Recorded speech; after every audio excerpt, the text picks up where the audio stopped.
দর্পে হতলঙ্কা মানে হচ্ছে অহংকারী পতনের মূল। রাবণও কিন্তু অহংকারের জন্য ধ্বংস হয়ে গেছিল।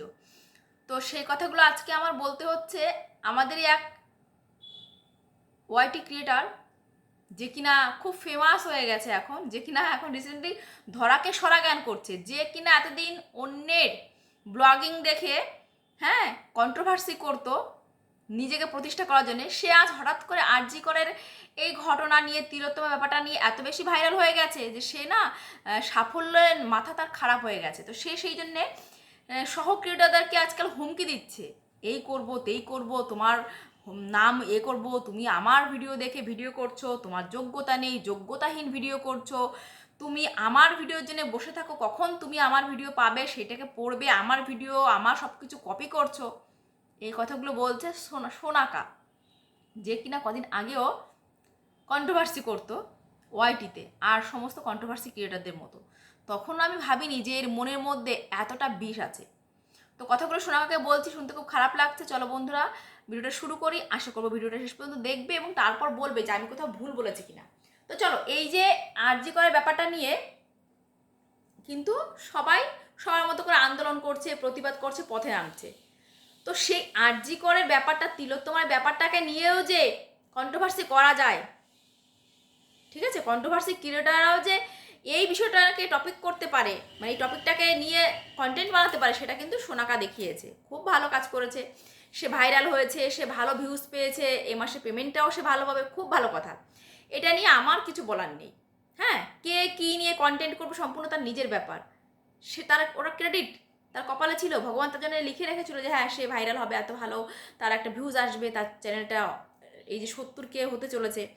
খুব ভালো কথা, আনন্দের কথা। কারণ দেখো, যে কোনো মানুষই যখন সাফল্য পায় না, সেটা খুবই ভালো কথা। তারপরে একটা কথা আছে, সাফল্য না অনেকের মাথা ঘুরিয়ে দেয়।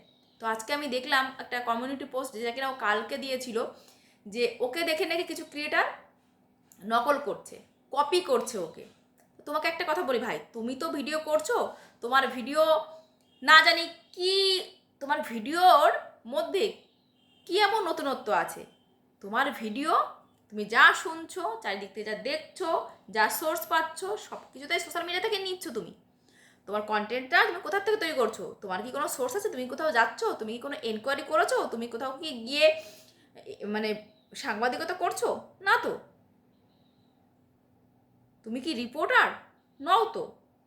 তুমি তো সমস্ত কিছু সোশ্যাল মিডিয়া থেকে নিচ্ছ, কোনো কন্টেন্ট তুমি দেখছো, তাই না? সেইটার উপর বেস করে তুমি তোমার বক্তব্য রাখছো। তো এবার তোমার ভিডিও দেখে কেউ ভিডিও করছে, এরকম তোমার মনে হয় কারণটা কি? তোমার থাম্বনেল এরকম করে দিচ্ছে, এর মানেটা কি? আর যদি দিয়েও থাকে, তো এতদিন তো তুমি সেটাই করে এসছো। এতদিন তুমি কি করেছো? অন্যের ভিডিও দেখে, অন্যের পিকচার, এগুলো তো থাম্বনেলে দিয়েছো। এমনকি তুমি তিলোত্তমার ছবিটাও কিন্তু থাম্বনেল করে দিয়েছো বড় বড় ক্যাপশানে। তো তুমি কি এইটুকু জানতে না যে এরকমভাবে দিতে নেই, দেওয়া উচিত না? তারপরে তোমাকে কেউ না কেউ কমেন্ট করেছে, তারপরে না তুমি ওর পিকচারটাকে একটু ফেড করে দিয়েছো, তাই না? তো তুমিও তো কোথাও না কোথাও কারো না কারো কাছ থেকে নিয়েছো কন্টেন্ট ধার। তাহলে আজকে তোমার সহ ক্রিয়েটারদেরকে এইভাবে কী করে বলো? এরকমভাবে বলতে পারো তুমি? বলা যায়? নাকি এই যে আঙুল ফুলে কলা গাছ হয়েছে তোমার, তোমার আর সহ্য হচ্ছে না? দেখো, অনেকে তোমাকে নিয়ে বলেছে, অনেক ক্রিয়েটার বলেছে যে এই ব্যাপারটা নিয়ে তুমি কন্টেন্ট করো না। কারণ দেখো, না তুমি রিপোর্টার, না তুমি কোনো খবরের চ্যানেল চালাও, তাই না? তুমি একজন কন্ট্রোভার্সি ক্রিয়েটার। তো তোমাকে কিন্তু অনেকে অনেক কমেন্ট করেছে, অনেক ব্যাড কমেন্ট এসছে তোমার, যে তোমার কথাবার্তা ঠিক নেই, তোমার উচ্চারণ ঠিক নেই, তুমি কি এমন বলছো, কি বলতে চাইছো, কিছুই তো খোলাসা করছো না, তুমি নতুন কি বললে, তুমি কি এমন। তো তোমার থাম্বনেল আর কন্টেন্টের মধ্যে তো অনেক গড়বড় আছে না? তারপরে আমি কিন্তু তোমাকে নিয়ে কিছু বলিনি, কেন জানো তো? দেখো, একটা মানুষ, তুমি একটা হাউস ওয়াইফ, আজকে ওয়াইটিতে এসছো, কিছু করে 2 টাকা আর্ন করবে, ফ্যামিলির সাপোর্ট সিস্টেম হবে, এইটার জন্য এসছো। তো আমরা সবাই তো সেটার জন্যই আসি, কেউ পারি কেউ পারি না। তো তুমি ইতিপূর্বে হয়তো পেমেন্ট পেয়েছো এর আগে, কিন্তু এই যে তুমি একটা হিউজ একটা ভিউ পেলে, তার জন্য তোমার একটা হিউজ পেমেন্ট ঢুকবে তোমার কি বলে অ্যাকাউন্টে। তো এটা খুব ভালো কথা। তো এখন তোমাকে নিয়ে কিছু বলতে গেলে তুমি ভাববে ওই যে জেলাসি হচ্ছে, ওই যে ঈর্ষা পরায়ণ হয়ে পড়েছে, ঈর্ষান্বিত হয়ে গেছে, এই জন্য না আমি অন্তত তোমাকে বলতে যাইনি যে তিলোত্তমার ব্যাপারটা তুমি ছেড়ে দাও। অনেকেই তোমাকে রিকোয়েস্ট করছে যে এই ব্যাপারটা নিয়ে তুমি ভিউজ কামিও না, তুমি এই ব্যাপারটা নিয়ে ইনকাম করো না। আর অনেকে তো বলেছে তোমার যদি সত্যি প্রতিবাদ করা হয় তুমি রাস্তায় নামো, সবাইয়ের মতো প্রতিবাদে সামিল হও। তুমি তো সেগুলো করোনি। তাহলে আজকে তোমাকে দেখে কেউ যদি করেও থাকে, আমি ধরে নিলাম যে তোমার কথাটা সত্যি, তোমাকে দেখে যদি কেউ একটা ভিডিও করে থাকে, কে করেছে আমি জানি না, যদি কেউ করে থাকে তোমাকে দেখে, তোমার ওইটা আর কি কন্টেন্টটা দেখে, সেইটা নিয়ে তুমি এখন থাম্বনেল মানে সেইটাকে তুমি একটা কমিউনিটি পোস্টে দিচ্ছ, হুমকি দিচ্ছ তাকে, তাই তো? এইটা কেমন কাণ্ড? তুমি যাদের অডিওগুলো শুনিয়েছো এতদিন, সেটাও সোশ্যাল মিডিয়া থেকে নিয়েছো। এই অডিও শোনো, সেই অডিও শোনো, এই হলো তাই হলো, তিলোত্তমার মা এই বলেছে, এই বলেছে, শেষ এই বলেছে, তাই না? এগুলো তুমি যেখান থেকে নিয়েছো তারাও তো তোমাকে বলতে পারে। তো দেখো ভাই, এই যে বলে না, শৈবাল দিঘিরে বলে উচ্চ করি শির, লিখে রেখো 2 ফোঁটা দিলেম শিশির, তোমার তো সেই অবস্থা হয়েছে একেবারে।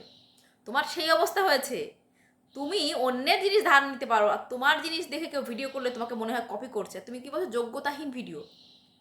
তো এবার আমি তোমাকে কয়েকটা প্রশ্ন করি, তুমি তো নিজে, তোমার তো আমার কথা নয়, এগুলো তোমার ভিউয়ার্স, তোমাকে যারা দেখেছে তারা বলেছে যে উচ্চারণটা তুমি ঠিক করে করতে পারো না, তুমি উচ্চারণটা ঠিক করে করতে পারো না, সেইটার ব্যাপারে তোমার কি মতামত?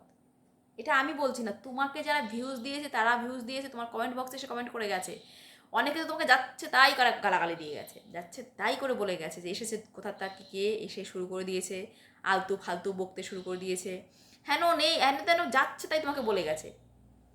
অনেকে তোমাকে হাত জোর করে রিকোয়েস্ট করেছে যে এই ব্যাপারটা ছেড়ে দাও, এই ব্যাপারটা নিয়ে অন্তত ভিউজ কামিও না, এটা একটা খুব স্পর্শকতার ব্যাপার, এটা একটা আমাদের প্রত্যেকটা মেয়ে একটা ইমোশনের ব্যাপার, এটা নিয়ে এভাবে ভিউজ কামিও না। কারণ তুমি তো সংবাদের লাইনের লোক নও, তুমি সংবাদ লাইন রিপোর্টের লাইনের লোক নও, তাহলে হঠাৎ করে আজকে কন্ট্রোভার্সি ছেড়ে তুমি এই ব্যাপারটা নিয়ে পড়লে কেন? কারণ তুমি জানো ব্যাপারটা viral, viral topic, trending topic, তাই নিয়ে তুমি আলোচনা করতে বসেছো। তো তুমি যেটা নিয়ে ভিডিও করবে সেটা নিয়ে আর কোনো কন্ট্রোভার্সি ক্রিয়েটার ভিডিও করতে পারবে না, এটা তোমার মনে হওয়াটা কি ঠিক? প্রশ্নগুলো তোমার কাছে আমি রাখছি। আমার সঙ্গে তোমার কোনো ব্যক্তিগত শত্রুতা নেই, থাকার কথাও নয়, এটা কাম্যও নয়। আমি শুধু প্রশ্নগুলো রাখছি, তুমি এই কমিউনিটিতে পোস্টটা দিয়েছো, এইটাকে তোমার পক্ষে সত্যি উচিত হয়েছে? আজকে এত ভিউজ পেয়েছো, ভগবান না করুক এই ভিউজ চিরদিন কি তোমার থাকবে বলে মনে হয়? মানে তোমার এই কন্টেন্টটাকে চিরদিন তুমি চালিয়ে নিয়ে যেতে পারবে এভাবে? পারবে না তো। তাহলে এই দুদিনের এই সাফল্যে এভাবে মাথা ঘুরে যা কি ঠিক নয় তো? তুমি কিন্তু অনেককে নিয়ে অনেক কন্ট্রোভার্সি করেছো, করোনি বলো? করেছো তো। তো আজকে তোমাকে যখন কেউ কন্টেন্ট করছে, তাহলে তোমারও জ্বালা ধরছে কোথাও। তুমি কি বলছো? নিজের যোগ্যতা ভিডিও করো। তুমি তো এতদিন অন্যকে নিয়ে অন্যের কাটাছেড়া করে ভিডিওটা করেছো, তোমার এতদিন কোথায় ছিল যোগ্যতা? আজকে তোমার যোগ্যতা কোথায় ছিল? আর তুমি যেগুলো বলো, অনেকে তো বলে চিৎকার করে কথা বলো না, চিৎকার করে কথা বলো না, তা তুমি কি জানো যে কিভাবে সত্যি এইগুলো করতে হয়? জানো কি? জানো না তো। কিন্তু তুমি চেষ্টা করছো, হ্যাঁ এটা ঠিক, তুমি চেষ্টা করেছো এবং তুমি সাকসেসফুল হয়েছো। তোমাকে প্রচুর মানুষ ভিউজ দিয়েছে শুধুমাত্র কি বলতো ট্রেন্ডিং টপিক বলে, প্রচুর মানুষ তোমাকে কিন্তু নেগেটিভ কমেন্ট করেছে। তো সেই জন্য দেখো সব কিছুর একটা ভালো দিক একটা মন্দ দিকও থাকে, তাই না? তো তুমি এই যে একটা ভালো আর্ন করবে এই মাসে, নিশ্চয়ই তোমার পরিবারের লোকজন খুশি হবে, তুমি নিজেও নিশ্চয়ই প্রচুর খুশি হয়েছো। আমাদের খারাপ খারাপ লাগার কথা নয়, কিন্তু কথাটা হচ্ছে কি জানো তো, এইভাবে তোমার কমিউনিটি পোস্টটা দেওয়াটা আমি ঠিক মানে আমি ঠিক বুঝতে পারলাম না যে তুমি কোন অ্যাঙ্গেল থেকে এটাকে দিলে। মানে এত অহংকার ভালো না, জানো তো, এত অহংকার ভালো না। তুমি বলছো আমি পরিশ্রম করেছি আর তোমাকে দেখে কেউ কন্টেন্ট করেছে, সত্যি এইগুলো হাস্যকর নয়? আজকে খবরে একটা খবর কত চ্যানেল রিপোর্ট করে, একটা খবর কিনে কতগুলো চ্যানেল আর কি তাদের কন্টেন্ট তৈরি করে, তার মানে কি তারা সবাই একজন আরেকজনকে কপি করেছে? তোমার মনে হয় এরকম? এত ছোট মন নিয়ে কি করে থাকো গো? এত ছোট মন নিয়ে কি করে আসো কন্ট্রোভার্সি করতে, কন্ট্রোভার্সির লাইনে আসো কি করে? আমি সেটা বুঝতে পারি না। মানে তোমাকে আমি এতদিন ধরে কিছু ঠিক আছে বলছে, যার যার কন্টেন্ট নিয়ে সে কাজ করছে, তুমি অনেক অনেক কিছু করেছো, অনেক কোনো দু চারটে কন্টেন্ট ক্রিয়েটারকে নিয়ে করেছো, ধারাবাহিকভাবে করেছো, আমি কখনো কিছু মনে করিনি, যার যার একটা লাইন। কিন্তু তুমি এটা কি বলছো? তুমি বলছো তোমাকে দেখে কেউ করছে। আরে বাস, দুদিনে তোমার কয়েকটা ভিডিও ভাইরাল হয়েছে, মানে এই না যে তুমি একদম যোগ্যতা সম্পন্ন হয়ে গেছো। এটা কোনো যোগ্যতার পরিচয়ই নয়। তুমি জাস্ট সোশ্যাল মিডিয়া থেকে শুনেছো, মানে ধার করেছো, তুমিও ধার করেছো, তুমিও সোশ্যাল মিডিয়া থেকে ধার করেছো। তুমি কোনো নিউজ নিজে ক্রিয়েট করোনি, কোথাও গিয়ে কিন্তু কাভার করোনি কোনো নিউজ, ঠিক আছে? আর তোমার পড়াশোনা, তোমার উচ্চারণ, তোমার বাচনভঙ্গি কোনোটাই কিন্তু রিপোর্টার সুলভ নয়। তুমি জাস্ট ওইটাকে কন্টেন্ট করেছো নিজে কন্টেন্ট তৈরি করার জন্যে, এবং তুমি তাতে একটা ভালো রকম ভিউজ পেয়ে গেছো। তার মানে এই না যে তুমি নিজেকে আজকে থেকে এই রিপোর্টার ভাবতে শুরু করলে। দেখো, ভাইরাল অনেকেই হয়। ভুবন বাদ্যকর ভাইরাল হয়েছিল, রানু মল্লিকও ভাইরাল, সরি মণ্ডলও ভাইরাল হয়েছিল, বুঝলে? কিন্তু যোগ্যতা অন্য জিনিস। অনেক যোগ্যতা সম্পন্ন মানুষ আছে, তার জীবনে কখনো হয়তো সাফল্যের মুখই দেখেনি। তো যোগ্যতা আর সাফল্য দুটো এক জিনিস নয়। সবসময় যোগ্যতা থাকলে সাফল্য পাওয়া যায় না, আবার অনেক সময় অযোগ্য মানুষরাও সাফল্য পায়, ঠিক আছে? আমি তোমাকে অযোগ্য অযোগ্য বলছি না, আমি বলছি তুমি নিজেকে প্রশ্ন করে দেখো। আমি কেউ না তোমাকে যোগ্য অযোগ্য বলার। আমি জাস্ট বলছি তুমি নিজেকে প্রশ্ন করো যে একজন কন্টেন্ট ক্রিয়েটার হয়ে এত অসহিষ্ণু হলে কি করে হয়? একজন কন্টেন্ট ক্রিয়েটার হয়ে তুমি কী করে বলতে পারো যে আমাকে কেউ কপি করছে?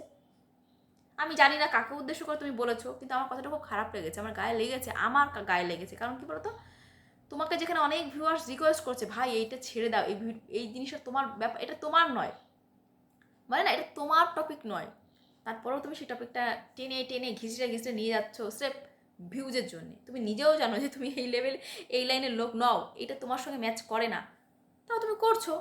তোমার পার্সোনাল চয়েস, এখানে অন্যের কী বলার থাকতে পারে? অন্যের বললে তুমি শুনবেই বা কেন? তো তোমার কথা শুনে কারা ভয় পাবে আমি জানি না, কিন্তু কারণ আমি মনে করবো এভাবে বলাটাও তোমার শোভন, তোকে শোভা পায় না। একটা কন্টেন্ট ক্রিয়েটার হিসাবে এইভাবে বলাটা শোভা পায় না, তাই না? তোমার থাম্বনেল কে ইউজ করেছে কে জানে বাবা, তোমাকে কপি করতে। মানে কি বলবো বলো তো, এভাবে মানে এভাবে বলাটা কতটা হাস্যকর। সত্যি আমার হাসি পেয়েছে এবং খুব প্রচণ্ড বিশ্রী লেগেছে। তুমি তোমাকে এত মানুষ এত কিছু বলছে, তোমার কানে ঢুকছে না, অথচ তোমার আজকে মনে হচ্ছে তোমাকে কেউ কন্টেন্ট করছে, তোমার কন্টেন্ট চুরি করছে। আরে ভাই, তুমি তো কারো না কারো কন্টেন্ট ধার করেছো, কোনো না কোনো চ্যানেলের কন্টেন্ট তুমি ধার করেছো, কোনো না কোনো সোশ্যাল মিডিয়া প্ল্যাটফর্ম থেকে তুমিও নিয়েছো ওই সমস্ত সোর্সগুলো, ডেটাগুলো, ঠিক আছে? তো বলবো আগে নিজের দিকে তাকাও, মাটিতে পাটা রাখো, তাই না? সত্যি, মানে সাফল্য এমন একটা জিনিস, আসলে বলে না, মানুষ যখন যোগ্যতা, একটা কথা আছে জানো তো, যোগ্যতা থেকে বেশি পেয়ে গেলে মানুষের এই পরিস্থিতি হয়। তো চলো দেখা যাক তোমার অহংকার কোন পর্যন্ত পৌঁছায়, দেখি, আমরা দেখতে থাকি। সত্যি ভাই, কি বলবো, মানে রঙ্গ, মানে কি বলবো তোমাকে, সত্যি কিছু বলার নেই, বলার নেই। এত ধরাকে সরা জ্ঞান করো না, ঠিক আছে?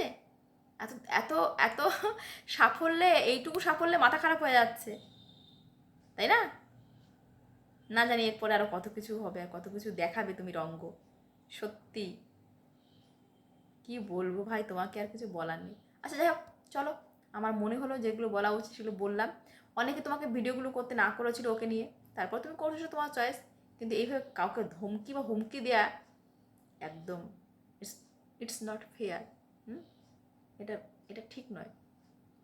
চলো বন্ধুরা, কথাগুলো মনে হলো বলতে, তাই বললাম। কারণ অনেক দিন ধরেই তো দেখছি ও কন্ট্রোভার্সি করছে, হঠাৎ করে ওর কি জানি কি হলো, সাফল্য দেখলে, মানে সাফল্য না সবার হজম হয় না, তো দেখলাম সোনাকার ক্ষেত্রে সেটা হয়েছে। তো জানি সোনাকার হয়তো কথাগুলো ভালো লাগবে না, আর না লাগাটাই স্বাভাবিক, কারণ দেখো উচিত কথা বললে কারো ভালো লাগে না, আর আমি চলে আসার সময় উচিত কথাই বলতে জানি, ভিউজ হয় না, উচিত কথা বলা মানুষদের পছন্দ করে না মানুষ, তারপরে চলে এসেছি, মনে হলো কথাগুলো বলার দরকার, তাই বললাম। চলো নেক্সট আসছি প্রিয়াকে নিয়ে। প্রিয়াকে কেউ কিছু বলেছে, প্রিয়া নিজেকে অপমানিত বোধ করেছে, এবং কেন করেছে সেটা নিয়ে কথা হবে। চলো, টাটা।